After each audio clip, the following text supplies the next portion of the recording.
아담과 하와에게는 두 아들이 있었습니다. 두 아들의 이름이 가인과 아벨이었습니다. 두 아들의 직업이 각각 달랐죠. 가인의 직업은 무엇이었습니까? 네, 농사꾼이었죠. 아벨의 직업은 목축업, 양치는 목축업을 했습니다. 그러던 어느 날 그 두 아들이 각각의 소산물, 즉 곡식과 양을 가지고 하나님께 제사를 드리게 됩니다. 자, 결과는 어땠습니까? 하나님께서 가인의 제사는 받지 않으셨고 아벨의 제물은 받으셨습니다. 그리고 이 가인이 본인의 제사가 받아들여지지 않을 때 분노를 참기 어려워집니다. 얼굴이 그냥 굉장히 막 울그락불그락 했겠죠. 그리고 그것은 아마도 거절당한 것에 대한 분노였을 겁니다. 여러분 그렇습니다. 그런 마음이 있죠. 사람들이 뭔가를 건넸는데 거절당했을 때 그 분노감이 있다라는 겁니다. 가인에게 그런 마음이 있었다라는 거죠. 하나님께 내가 제물을 드렸는데 아벨은, 동생 아벨의 제물은 받으셨고 내 제물은 받지 않으셨다. 거절감에 대한 어떤 그런 분노가 일어났다라는 거죠. 여러분, 하지만 하나님께서 가인의 제물을 받지 않으신 데는 다 이유가 있으십니다. 로마서 12장 1절은 이렇게 말씀하고 있습니다. 그러므로 형제들아, 내가 하나님의 모든 자비하심으로 너희를 권하노니 너희 몸을 하나님이 기뻐하시는 거룩한 산 제물로 드리라. 이는 너희가 드릴 영적 예배니라. 하나님 기뻐하시는 예배는 어떤 예배입니까? 영적인 예배예요. 자, 영적인 예배의 핵심이 무엇일까요? 그것은 바로 나의 몸을 거룩한 산 제물로 드리는 겁니다. 나의 몸을 거룩한 산 제물로 드린다. 이 무슨 말입니까? 나의 모든 삶에서 흠이 없고 정결하고 깨끗해야 됨을 말씀하고 있는 거예요. 나의 삶을 통해서 깨끗함으로 하나님께 예물을 드릴 때에 그 예배를 받으신다라고 말씀하신 겁니다.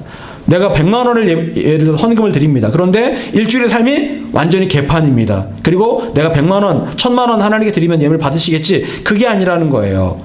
단돈 1000원을 드린다 할지라도 나의 삶이 늘 하나님 앞에 제물이라는 생각을 가지고 정결하고 깨끗하게 살아간다면 하나님께서 그 사람의 그 예배를 받으신다라는 겁니다. 그걸 말씀하고 있다라는 거죠. 자, 그런 차원에서 생각해 보자면 동생 아벨은 거룩하고 흠이 없는 삶을 살다가 하나님께 제물을 드렸고, 그랬을 때 하나님께서 그 아벨의 제사를 받으셨고, 가인은 어땠다라는 겁니까? 가인은요, 물론 곡식에 좋은 것을 가지고 하나님께 예물을 드렸겠지만 그의 삶은 전혀 제물과는 상관없는 아주 막 나가는 그런 삶이었음을 우리가 짐작을 할 수가 있다라는 거죠. 자, 여러분, 그렇다면 만약 하나님께서 여러분의 예배를 평가를 하신다. 예배 마치고 나갈 때쯤에 하나님께서 네 예배는 내가 받았다. 네 예배는 안 받았다라고 그렇게 말씀하시는데 어느 날 보니까 하나님께서 나는 너의 예배를 오늘 받지 않았다라고 말씀하신다면 여러분 마음이 어떻겠습니까? 누구는 예배를 받으셨다. 누구는 안 받으셨다. 그러면 굉장히 그 사실을 안다면 굉장히 좀 뭐랄까요? 좀 가인처럼 화를 내는 게 옳을까요? 어떻게 내가 예배를 드렸는데 저 사람 건 받으시고 이 사람 건 왜 내 예배는 안 받으십니까? 화가 날까요? 여러분, 이런 상황에서 가인은 화를 냈습니다.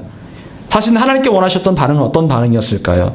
자기의 부끄러움을 깨닫고 다시 한번 자신을 돌아보는 그런 계기가 되면 좋았을 것입니다. 여러분, 우리도요, 실수를 합니다. 항상 완벽할 수 없습니다. 죄를 지을 수도 있고 실수할 수도 있습니다. 그러나 실수하더라도 죄를 짓더라도 회개하고 돌아서면 되는 겁니다. 항상 완벽할 수 없다라는 거예요. 돌아서면 되는 겁니다. 하나님께서 가인의 예배를 받지 않으셨을 때 하나님께서는 가인에게 모욕감을 주기 위해서 예배를 받지 않으신 게 아닙니다. 그것은 곧 가인이 스스로를 돌아보고 올바르고 온전한 예배를 드리도록, 스스로를 돌아보도록 하기 위해서 가인의 예배를 받지 않으셨음을 말씀하신 거예요. 여러분, 그런데 가인의 반응은 어땠습니까? 가인은 분노했습니다. 화가 났어요. 그리고 결국 아무 잘못도 없던 동생 아벨을 무참하게 돌로 쳐 죽이고 맙니다. 자기 예배를 받지 않았다고 동생 아벨을 무참하게 돌로 쳐 죽이는 인류 최초의 살인자가 되고 말았다라는 거예요. 여러분, 그때 하나님께서 그 전에 가인의 마음을 알아차리시고 뭐라고 말씀하십니까? 창세기 4장 7절 내가 선을 행하면 어찌 낯을 들지 못하겠느냐. 선을 행하지 아니하면 죄가 문 앞에 엎드려 있느니라. 죄가 너를 원하나 너는 죄를 다스릴지니라. 자, 동생 아벨을 죽이려고 막 마음에 막 분노가 끓어오를 때에 가인의 마음 상태가 어떤 상태였다라는 겁니까? 죄가 가인의 문 앞에 엎드려져 있다라는 거예요. 문만 열면 곧장 죄가 들어올 상황이다. 문만 열면 죄가 곧장 들어올 상황이다 라는 겁니다. 여러분, 예전에 이태원의 한 패스트푸드점에서 한국인이 무참하게 살해된 일이 있었습니다. 누가 죽였을까요? 미군 자녀들이 죽였어요. 미군 자녀들이 10대 아이들이 그 20대 청년을 무참하게 칼로 찔러 죽였습니다. 화장실에서요.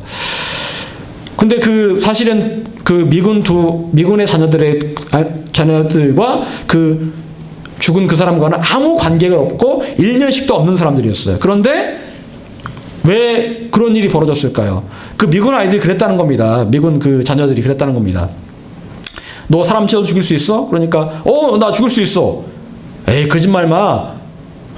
아니야, 나 죽을 수 있어. 그래가지고 이 아이들이 10대의 뭐랄까, 호기로움이라고 할까요? 어떤 그런 것들 가지고, 그런 마음을 가지고 화장실에 가서 처음 보는 사람을 그냥 찔러 죽인 거예요. 근데 그 사람이 재수없게도, 표현이 좀 그렇긴 하지만 그 사람이었다라는 겁니다. 여러분, 죄가 문 앞에 엎드려 있는 상황에서 문을 열고 바로 그 죄를 짓게 된 바로 그런 상황이었다라고죠. 여러분, 그런데 하나님께서는 가인에게 이어서 무슨 말씀하십니까? 죄가 너를 원하나 너는 죄를 다스릴지니라. 죄가 너를 원하고 있다. 네가 죄 짓기를 그토록 죄가 원하고 있다. 그런데 너는 죄를 다스려라. 여러분, 우리가 이 땅을 살아가면서 우리를 가장 괴롭게 하는 것들이 무엇입니까? 여러 가지가 있겠죠. 여러 가지가 있겠지만 저는 가장 저를 괴롭게 하는 것 중에 하나가 바로 죄라고 생각을 합니다. 여러분, 어떤 사람은요, 아무런 죄의식 없이 살아가는 사람도 있습니다. 분명히요. 하지만 어떤 사람은 굉장히 많은 어떤 작은 죄를 지어도 많은 죄의식을 갖는 사람이 있습니다. 요즘 한 달째 우크라이나 전쟁이 이어지고 있습니다. 여러분, 그 우크라이나 전쟁으로 인해서 수많은 사람들이 죽어가고 있습니다. 정작 전쟁을 일으킨 푸틴은 어떨까요? 다리 뻗고 잠 잘 자고 잘 먹고 있겠죠. 죄의식이 전혀 없는 사람입니다. 이 세상에는 그렇게 죄의식을 느끼지 못하는 사람도 있습니다. 하지만 하나님을 제대로 믿는 크리스찬이라면 어떤 죄를 지었을 때, 작은 죄이든 큰 죄이든 간에 죄를 지었을 때 죄의식을 갖는 게 당연합니다. 하물며 동생 아벨을 죽이려는 형 가인의 마음을 보셨던 하나님께서는 얼마나 마음이 아프셨을까요? 그리고 이런 마음을 먹고 있던 가인에게 하신 말씀은 죄가 너를 원하나 너는 죄를 다스려라 라는 말씀입니다. 고린도전서 15장 56절은 이렇게 말씀하고 있습니다. 사망이 쏘는 것은 죄요 죄의 권능은 율법이라. 말이 어렵지요. 사망이 쏘는 것은 죄요 죄의 권능은 율법이라. 자, 사망이 있습니다. 죽음이 있습니다. 그리고 그 죽음으로 몰아가고자 하는 핵심적인 힘은 바로 죄라는 거예요. 죄를 지면 죄를 짓는 것으로 끝나는 것이 아니라 죄의 결과 사망이 온다라는 겁니다. 이 땅에서 죄를 짓고 살아가면 살아도 사는 게 아니죠. 죽음과 같이 굉장히 고통스러운 삶을 살아갑니다. 그리고 죄를 짓고 나면 죽고 난 다음에 영원한 형벌을 받는 지옥으로 가게 되는 겁니다. 결국 죄의 힘은 이렇게 막강한 거예요. 그런데 하나님께서 가인에게 말씀하셨듯이 우리에게 말씀하십니다. 죄가 너의 문 앞에 엎드려 너를 원하지만 너는 그 죄를 다스려야 한다. 죄는 우리가 다스릴 수 있다. 능히 네가 죄를 이기고 다스릴 수 있다라고 말씀하고 있는 거예요. 여러분, 우린 죄를 다스리고 죄를 이겨낼 수 있습니다. 우리가 죄를 다스리고 죄를 이겨내야 되는 이유는 우리가 이 땅을 살아갈 때 죽음에 매이지 않고 또한 이 땅을 떠날 때에 영원한 죽음으로 가지 않기 위해서 우리는 이 죄를 분명히 다스릴 수 있어야 합니다. 여러분, 어떻습니까? 여러분은 지금 죄를 다스리고 있습니까? 실제로 예수님께서는 죄의 권세를 다스려서 이기셨고 또 우리도 예수님처럼 능히 죄의 권세와 싸워 이길 수가 있습니다. 오늘 본문 4절은 이렇게 말씀하고 있습니다. 같이 읽어보겠습니다. 4절 같이 읽겠습니다. 자, 시작. 너희가 죄와 싸우되 아직 피 흘리기까지는 변하지 아니하고. 자, 히브리서 기자는 그렇게 권면합니다. 죄와 싸워라. 그런데 죄와 싸워야 되는데 어떠한 자세로 싸우라고요? 피 흘리기까지 대항하고 싸워라 라는 거예요. 피 흘리기까지 죄와 싸워라. 피 흘린다라는 것은 무슨 말입니까? 쉬운 말로 말하면 희생을 하라는 거예요. 죄와 싸우는 것은 거저되는 것이 아니라 희생을 해야 그 죄와 싸워서 이길 수가 있다는 말이에요. 여러분, 죄와 싸워 이기는 게 쉬운 일일까요? 쉬운 일이 아닐까요? 쉬운 일이 아닙니다. 쉬운 일이 아니에요. 지금까지 수많은 사람들이 죄와 전쟁을 벌였지만 패배해 왔습니다. 하나님께 위대하게 사용하셨던 모세도 가나안에 들어가지 못하고 무리바에서 죄를 지음으로 결국 가나안에 들어가지 못하게 되었습니다. 여러분, 따라서 우리가 죄와 싸워 이기기 위해서는 피 흘릴 수 있는 용기가 필요하다는 거예요. 희생을 각오하는 용기가 필요하다는 겁니다. 죄와의 전쟁은 결코 희생 없이 이길 수가 없다는 거예요. 여러분, 그렇다면 우린 이렇게 죄와 싸워서 이겨야 되는데 어떻게 하면 죄와 싸워 이길 수가 있을까요? 어떻게 하면 이길 수가 있을까요? 첫 번째, 기도할 때 죄를 넉넉히 이길 힘이 생깁니다. 기도할 때 죄를 넉넉히 이길 힘이 생깁니다. 여러분, 성경을 보게 되면 수많은 부분에서 기도를 강조하고 있습니다. 쉬지 않고 기도하라. 항상 기도하라. 기도를 굉장히 많이 강조를 하고 있습니다. 예수님께서도 기도를 정말 강조를 하셨고 실제로 그런 기도의 삶을 살아가셨습니다. 밤이 새도록 밤새도록 기도하셨고 새벽 미명에 한적한 곳에 가셔서 기도하셨습니다. 철야 기도, 새벽 기도를 다 하신 거죠. 여러분, 그런데 예수님이시더라도 기도하는 일이 쉬우셨을까요? 여러분, 기도가 절대로 쉽지 않습니다. 쉽지가 않아요. 더군다나 이 마음이 괴롭고 몸이 피곤할 때 기도가 됩니까? 기도가 잘 안 됩니다. 기도가 잘 안 돼요. 어떤 때는 너무너무 피곤해서 졸다가 갈 때도 있고요. 어떤 때는 마음이 너무 괴로워서 딴 생각만 하다가 기도 시간을 다 보내는 적도 있습니다. 여러분, 몸에 바이오리듬이 있어서 좋을 때가 있고 안 좋을 때가 있고 그렇잖아요. 그런 것처럼 역시 기도도 마찬가지입니다. 기도가 잘 될 때가 있고 기도가 안 될 때가 있습니다. 누가복음 22장 44절을 보게 되면 이렇게 말씀하고 있습니다. 예수께서 힘쓰고 애써 더욱 간절히 기도하시니 땀이 땅에 떨어지는 핏방울 같이 되더라. 여기 보니까 예수님께서 기도하실 때 힘쓰고 애써 더욱 간절하게 기도하셨다. 여러분, 기도는 어떻게 하는 거라고요? 힘쓰고 애쓰는 것이다. 힘이 안 들고 애를 쓸 필요도 없고 그냥 기도가 된다라고 하면 얼마나 좋을까요? 그런데요, 기도는요, 힘쓰고 애써야 됩니다. 힘쓰고 애써야 돼요. 여러분, 그런데요, 기도를 하는데 계속해서 힘쓰고 애쓰면 너무 힘들겠죠. 그런데 사실은 처음 부분에 기도가 될 때까지 처음에 힘쓰고 애쓰면 어느 정도 기도를 하다 보면 그 다음부터는 천사가 와서 도와주는 것들을 경험할 수 있습니다. 그리고 성령께서 내 안에서 기도하시는 그런 느낌을 받게 됩니다. 그럼 그 다음부터는 기도가 점점 쉬워지게 됩니다. 처음에는 힘쓰고 애써야 되는 거예요. 예수님께서도 이렇게 힘쓰고 애써서 처음에는 그렇게 기도하시고 나니까 중간에 천사가 와서 예수님을 도와주었다라는 말씀이 나옵니다. 여러분, 기도는요, 노동입니다. 일하는 거예요. 그리고 노동은 곧 기도. 왜 이런 말이 나왔을까요?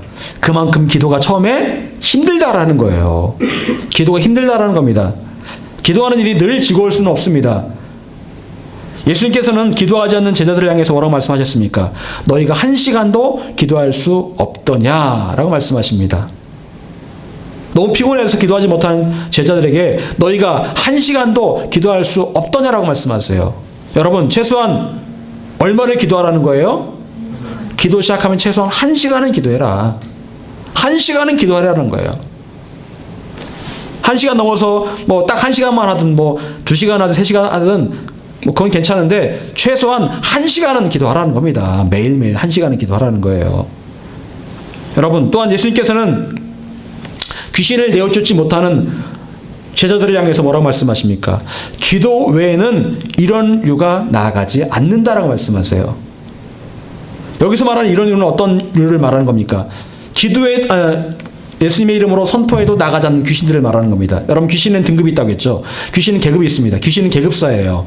그래서 쫄병 귀신이 있고, 그리고 그 위에 조금 높은 귀신이 있고, 소대장, 중대장, 대대장 이런 식으로 귀신도 계급이 다 있습니다. 그런데 보통은 예수 이름으로 명하면 나갑니다. 그런데 조금 높은 귀신들은요, 예수 이름으로 기도해도 명령해도 나가잖아요.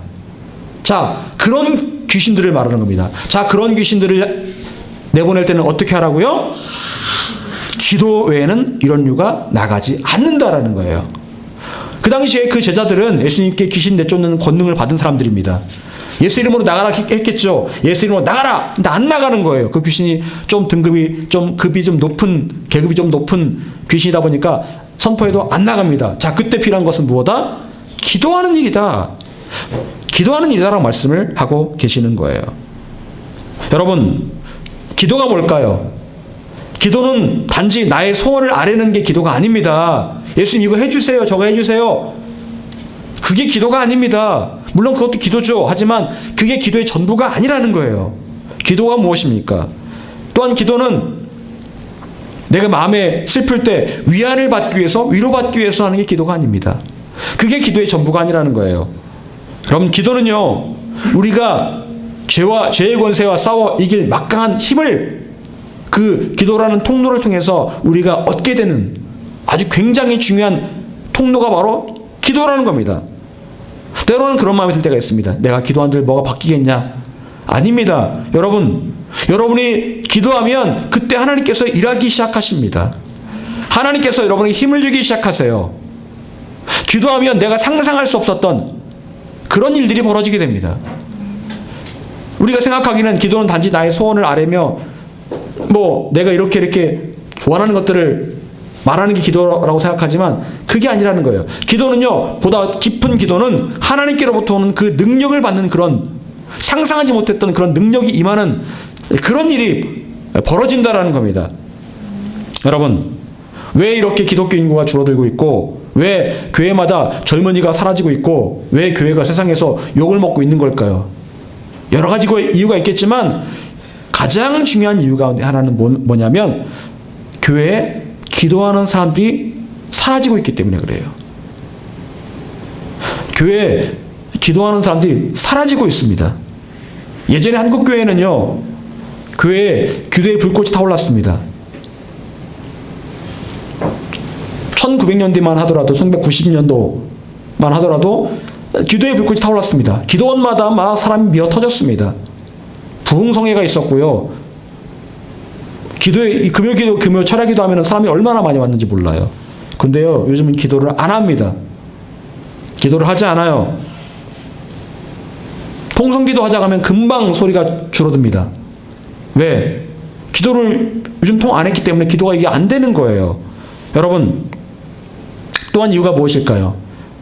간절하게 기도할 제목이 없어진 거예요. 옛날에는 못 살았잖아요. 못 사니까 뭐 하나님 우리나라 이민족 잘 살게 해주세요라는 기도도 하고, 또 북한의 어떤 그런 북한의 위협을 바라보면서 구국기도회 같은 것도 하고 있는데 요즘은 그런 것도 아예 없습니다. 기도할 이유가 없어요. 어디 몸이 아프면은요, 기도하라 라는 말보다 병원 가서 의사에게 진료를 받아라 라는 말이 더 빠릅니다. 그런 말을 더 많이 해요. 기도해보자 라고 말하지 않습니다. 마지못해 기도한들 형식적인 기도만 하는 거예요. 의례적인 기도만 하는 겁니다. 여러분, 또 성도들이 기도하지 않는 이유가 뭘까요? 흐름을 잃어버렸습니다. 흐름을 잃어버렸어요. 기도하는 흐름이 있습니다. 기도는 계속 기도하는 삶을 살아야 그 다음 날에도 기도의 흐름을 타고 기도할 수 있습니다. 공부도 그렇거든요. 공부도 그런데 이 고시 공부하는 사람들은 기본적으로 하루에 10시간을 집중해서 공부를 할 수 있어야 되는 거예요. 그러면 그 공부의 흐름을 타고 그 다음 날에도 공부할 수 있고 그 다음 날에 공부할 수 있습니다. 기도도 마찬가지입니다. 매일매일 기도하는 삶을 살아야 그 다음 날도 또 기도할 수가 있는 거예요. 여러분, 열심히 타고 있는 그 장작불에다가 다른 장작 하나 더 집어넣어서 불을 더 키우는 것은 쉽습니다. 하지만 완전 꺼져버린 상태에서 불을 피우는 것은 어렵습니다. 완전히 꺼져버린 그 기도의 불을 새로 당긴다? 어려운 일이에요. 그런데 지금 흐름이 그런 흐름입니다. 여러분, 코로나가 여러 가지 문제를 야기했지만 코로나로 인해서 또한 문제가 생긴 게 있습니다. 그건 바로 통성 기도를 하지 말라는 거예요. 소리내서 기도하지 말고 찬송도 부르지 말라는 거예요. 통성 기도를 잃어버렸습니다. 한 3년의 기간 동안 그나마 기도하던 사람들도 통성 기도를 이제 아예 안 해요. 왜? 정부가 그렇게 하지 말라니까. 안 하다 보니까 이제는 아예 그 기도의 흐름을 잃어버린 거예요. 예배를 드리기는 드리되 집에서 핸드폰으로 예배를 드리라는 거예요. 그 예배가 될까요? 예배가 안 되죠. 집에서 핸드폰으로 예배가 되겠습니까? 예배의 흐름, 기도의 흐름이 완전히 사라지고 있는 게 현실입니다. 다시 기도의 불을 붙인다? 이거 진짜 어려운 일이에요. 여러분, 기도는요, 힘을 쓰고 애를 써야 되는 일입니다. 여러분의 시간을 들여서 힘을 쓰고 애를 써야 우리는 그 기도가 진짜 간절한 기도가 되는 거예요. 여러분, 어떤 분들은 그렇게 말할 수 있습니다. 저는 기도할 제목이 없는데요? 여러분, 기도할 제목만 가지고 기도하는 게 아니라고 분명히 말씀을 드렸죠. 기도할 제목을 가지고 기도하는 것도 중요하지만 기도 가운데 우리가 하나님 안에 거하는 게 굉장히 중요한 겁니다. 기도는요, 단지 나의 기도 제목을 아뢰는 게 중요한 게 아니고요, 기도하는 그 시간 자체를 하나님께 드린다는 게 중요한 거예요. 만남의 시간을 하나님께 드린다는 것 자체가 중요한 겁니다. 기도 시간에 우리는 하나님께 그 시간을 드리는 거예요. 그리고 내가 그 시간에 하나님 안에 거하는 겁니다. 하나님과 함께 하는 거예요, 그 시간에. 여러분, 정말 사랑하는 사람은요, 말하지 않아도 옆에 있기만 해도 좋은 거예요. 굳이 뭐 이런저런 말을 해서 그게 맛이 아니고요, 옆에 있기만 해도 사랑하는 사람은 그냥 좋은 겁니다. 마찬가지예요. 우리의 기도도 하나님 안에 있다라는 그 자체만으로 의미가 있다라는 거예요. 그리고 하나님과 함께하는 그 시간에 우리는 전혀 예상하지 못했던 그런 놀라운 변화들을 경험할 수 있게 됩니다. 하나님의 터치를 경험하게 되고 하나님의 임재 가운데 내가 변화되는 것들을 경험할 수 있게 됩니다. 여러분, 말하자면 기도는 하나님과 내가 연결되어서 내 안에 방전되었던 하나님의 힘이 채워지는 그런 시간이에요. 때로는 부르짖어 기도하기도 합니다. 때로는 조용히 하나님과 대화하며 하나님의 음성을 듣기도 하는 것이 바로 다 기도인 거죠. 여러분의 시간을 하나님께 드리시기를 바랍니다. 최소한 하루에 1시간은 기도하세요. 최소한 하루에 1시간 하나님께 드리세요. 여러분, 24시간 중에 1시간 별거 아닙니다. 별거 아니에요. 여러분, 무슨 기도를 해야 될지 모르겠다고요? 기도하려고 앉으면 머리가 멍해지면서 도대체 뭔 기도를 해야 될지 모르겠다고요? 찬송하세요. 여러분, 찬송은 곡조 있는 기도라고 했습니다. 무슨 기도를 해야 될지 모르겠다면 찬송을 하세요. 찬송가를 부르세요. 그러면 어느샌가 여러분의 마음에 기도할 마음이 생겨나고 기도가 되어집니다. 찬송은요, 기도의 어떤 그 막막함을 뚫어버리는 어떤 윤활제 같은 그런 역할을 하는 게 바로 찬송입니다. 찬송 자체가 바로 곡조 있는 기도예요. 고요한 그 시간에 찬송가를 펴고 먼저 찬송가를 부르세요. 그러면 10분만 찬송을 불러도 여러분의 마음이 달라집니다. 사랑하는 여러분, 힘쓰고 애써서 기도하기를 멈추지 마시기를 바랍니다. 기도하는 삶을 통해서 여러분은 죄와 싸워 승리할 힘을 얻게 될 것입니다. 두 번째로, 죄와 싸워 승리하기 위해서 우리는 매일 뜻을 정해야 합니다. 매일 뜻을 정해야 한다. 여러분, 뜻을 정한다라고 하면 누가 생각나십니까? 다니엘과 세 친구가 생각나죠. 다니엘 1장 8절, 다니엘은 뜻을 정하여 왕의 음식과 그가 마시는 포도주로 자기를 더럽히지 아니하리라 하고 자기를 더럽히지 아니하도록 환관장에게 구하니. 다니엘과 세 친구들이 이스라엘에서 바벨론으로 포로로 잡혀가게 됩니다. 그리고 바벨론이라는 엄청나게 큰 세상의 힘을 그들이 마주하게 됩니다. 자, 끌려갔는데 다니엘과 세 친구들이 머리가 좋은 친구들이거든요. 그러니까 바벨론이라는 나라가 이 친구들을 이제 활용을 하려고 합니다. 머리가 좋으니까, 인재니까. 그래서 활용을 하려고 하니까 좋은 음식을 좀 먹이고 싶은 거예요. 그래서 어떤 음식을 줍니까? 그 당시에 바벨론의 우상에게 제사를 드렸던 그 음식, 그것이 바로 고기거든요. 고기를 먹어라. 이거 고기를 먹고 좀 힘을 내서 이 바벨론을 위해서 좀 일을 해라 라고 그렇게 말을 하는 거예요. 그런데 다니엘과 세 친구들은 그 고기를 먹으면 우상에게 드려진 제물인 걸 뻔히 아는데 그걸 먹으면 죄를 진다라는 것을 그들이 알고 있었거든요. 그래서 거부합니다. 그걸 거부합니다. 여러분, 그런데 포로가 무슨 힘이 있습니까? 포로는 힘이 없습니다. 주인이 시킨 대로 해야 되는 거예요. 그런 상황에서 그들이 먼저 했던 일은 뜻을 정하는 일이었습니다. 그래, 우리 먹지 말자. 이거 먹지 말자. 차라리 채소만 먹자. 선택권이 없는 상황에서 그들이 그런 뜻을 정합니다. 여러분, 뜻을 정한다는 것은요, 마음을 굳게 먹는다라는 거예요. 우리 이거 우상에 드려진 재물 먹지 말고 채소만 먹자라고 마음을 정했지만 사실은 그 상황이 어려운 상황이거든요. 여러분, 옛말에 그런 말이 있습니다. 호랑이 굴에 들어가도 정신만 바짝 차리면 살아난다라는 말이 있습니다. 그와 같이 다니엘과 세 친구들은 그 상황에서 마음을 새롭게 하고 굳게 다짐을 한 거예요. 여러분, 하나님께서 여호수아가 가나안으로 들어갈 때 계속해서 강조하셨던 말씀이 무엇이었을까요? 담대하라, 담대하라, 담대하라, 담대한 마음을 먹어라 라고 말씀하십니다. 마음을 굳세게 하고 담대하게 해라. 여러분, 모든 일의 시작은 먼저 마음을 어떻게 먹느냐에서 시작이 되는 거예요. 마음을 어떻게 먹느냐가 중요한 겁니다. 마음만 잘 먹어도요, 반은 성공했습니다. 그런데 마음 자체가 벌써 그런 마음이 아예 없으면 뭘 한들 그게 제대로 할 수 있겠습니까? 마음을 먹는 게 중요한 거예요. 그런데 여러분, 한번 마음 먹으면 그게 그 마음이 쭉 가던가요?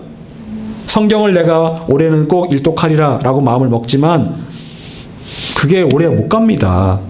어떤 분들은요, 담배를 피우는 분들은 올해는 내가 담배를 끊어버리라 라고 했다가 며칠 못 가요.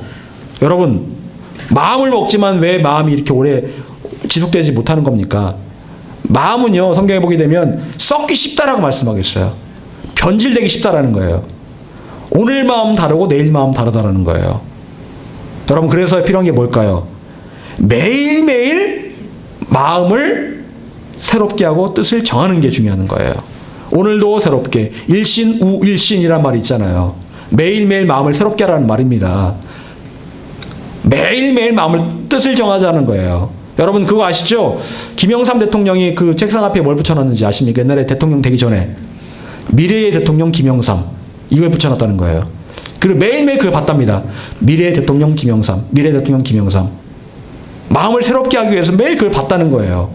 결국 대통령이 됐잖아요. 대통령이 결국 됐습니다. 여러분, 그래서 역시 또한 우리에게도 중요한 것은 바로 날마다 마음을 새롭게 먹는 게 굉장히 중요하다는 거죠. 다니엘과 세 친구들은 결국 바벨론의 음식들을 거절을 합니다. 그리고 환관장, 그 당시에 그 포로들을 관리했던 그 환관장을 찾아가서 자기들의 마음을 이야기합니다. 우리는 이 왕의 진미를 먹지 않겠습니다. 고기를 먹지 않겠습니다. 우리에게 채소를 주십시오 라고 말을 합니다. 자, 그때 어떤 일이 벌어졌을까요? 말씀을 보게 되면 하나님께서 환관장에게 은혜와 긍휼을 얻게 하셨다라고 말씀하고 있어요. 마음을 먹고 이야기를 했는데 하나님께서 환관장에게 은혜와 긍휼을 얻게 하셨다. 여러분, 하나님께 처음부터 그렇게 말씀하지 않으셨습니다. 너희들이 마음 먹으면 내가 환관장의 마음을 바꿔서 안 먹도록 할게 말씀하지 않으셨거든요. 그냥 일단은 마음을 먹은 거예요.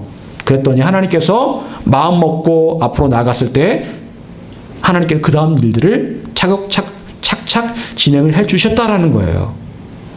여러분, 이것이 바로 하나님의 방법입니다. 우리는 하나님께 주시는 마음을 먹고 결단하면 하나님께서 그때부터는 일하기 시작하신다라는 거죠. 나는 마음을 먹고 하나님은 일하신다. 여러분, 이스라엘 백성들이 가나안에 들어갈 때 요단강물을 건너야 했습니다. 그런데 그 당시 강물이 굉장히 많았어요. 여러분, 그냥 그 상태로 물에 들어가면 어떻게 될까요? 다 빠져 죽습니다. 그런데 그들이 요단강물에 발을 담그는 그 순간 어떤 일이 벌어졌습니까? 강물이 더 이상 흐르지 않고 쌓여갑니다. 쌓여가요. 순간 말라버린 거예요. 그래서 무사히 그 강물을 건널 수가 있었다라는 거예요. 마음 먹고 발을 들이는 그 순간 하나님께서 역사하시더라는 거예요. 우리가 할 일은 바로 마음을 새롭게 먹는 것. 이것이 중요하다는 거죠. 많은 사람들은요, 어떤 일의 징조를 보기 원합니다. 조금만 징조가 보이면 그 징조를 보고서 한번 해야지 라고 생각하지만 하나님께서 징조를 보이지 않으실 때가 훨씬 더 많습니다. 아무것도 보이지 않으시고 일단은 해라라고 말씀하실 때가 많아요. 그런데 일단 그렇게 하면 그 다음부터 하나님께서 일하시더라. 여러분, 매일 여러분의 뜻을 정하고 결단하는 게 그래서 중요합니다. 그 뜻은 곧 여러분이 죄와 싸워 이길 수 있다는 마음을 새롭게 하는 거예요. 오늘도 나는 죄와 싸워 이길 수 있다! 라는 그런 마음을 새롭게 하는 겁니다. 이미 예수님께서 죄와 싸워 이기셨음을 선포하며 전진하는 겁니다. 다니엘과 새 친구처럼 마음을 정하고 담대하게 전진하면 하나님께서 여러분과 함께 하셔서 승리하게 하실 것입니다. 사랑하는 여러분, 우린 반드시 죄와 싸워 이길 수 있어야 됩니다. 죄와의 싸움, 피 흘리기까지 희생하는 수고와 노력이 필요합니다. 오늘 말씀처럼 우리는 그렇게 피 흘리기까지 죄와 싸워 이길 수 있어야 합니다. 여러분이 기도하기를 힘쓰고 매일매일 마음을 정하여 담대함으로 전진한다면 하나님께서 반드시 여러분을 승리하게 하실 것입니다. 바라기는 저와 여러분 모두가 죄의 굴레를 벗어버리고 매일매일 죄와 싸워 승리할 수 있게 되시기를 간절히 축원합니다. 기도하겠습니다.